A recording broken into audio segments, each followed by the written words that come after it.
أعوذ بالله من الشيطان الرجيم. بسم الله الرحمن الرحيم.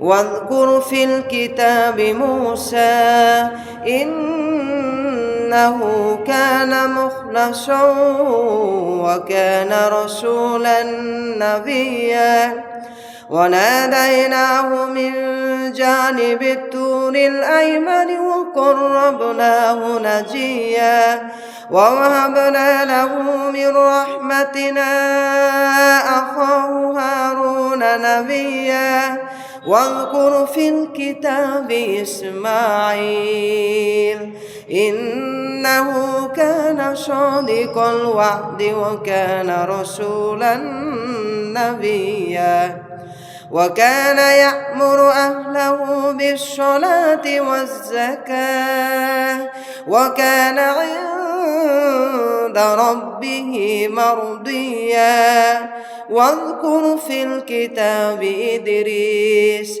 إنه كان صديقا نبيا ورفعناه مكانا عليا.